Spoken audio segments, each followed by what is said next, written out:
Ministry of Sex. You heard that right. Russia wants such a ministry to fix its falling birth rate. It has an aging population, low birth rates and rising mortality. So the Kremlin wants people to have more babies and have them fast. And they've floated some brilliant ideas to make it happen. A new ministry is only the beginning. They want couples to turn off the internet and lights by 10 p.m. and get to work. They want to pay a pension to mothers who stay at home and not go to office. They want to cover hotel expenses for your wedding night and pay bills for your first date. Now, first dates are scary enough without the government involved, but Russia wants to do all of this and more because President Vladimir Putin has high expectations. He wants women to have 8 children or more. That's going to take some work from couples and apparently the Kremlin, which has passed a new bill this week banning child-free lifestyles. It outlaws any form of so-called propaganda which promotes the refusal to have children. This includes material on the internet, in media outlets, in movies, in advertisements. Basically anything that promotes a lifestyle without children is banned. Violators will be subjected to fines, about $4,000 for individuals and $50,000 for legal entities. Now, if you know Russia even a little bit, you know that they're acting out. Much like with human beings, when countries act out, it is usually out of fear. And Russia is very scared. Over the past decade, they have seen a continuous demographic decline. Russia is home to some 145 million people.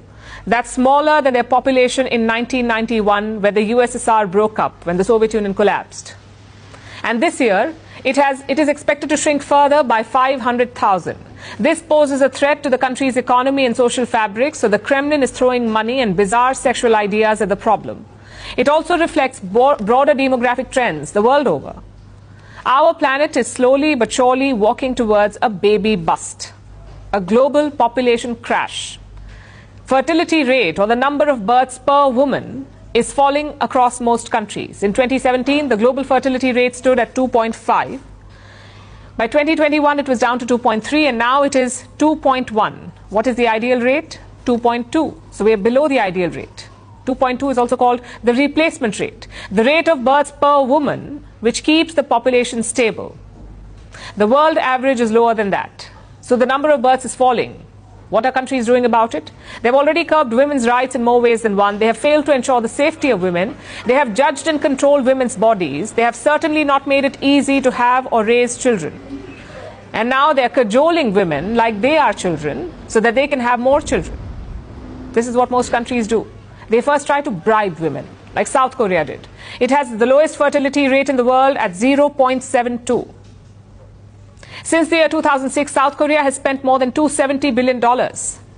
Last year, Japan pledged $74 billion and Taiwan has spent more than $3 billion. Most of this money is for payments or tax benefits to new mothers. But the cold hard cash has not delivered. So governments try step 2, sweet talk. Singapore, for instance, has among the lowest fertility rates in the world. This is the year of the dragon. So during the Lunar New Year, they urge people to add, and I'm quoting, little dragons to their family. In other words, have children and have them this year. That was a message. It is a crass message coated in honey. But often even that doesn't work. Then leaders resort to what they do best. They call women names, like villainizing what they call childless cat ladies in the US, or making strange demands, like in Japan, where they want women who don't have children to remove their uterus at 30.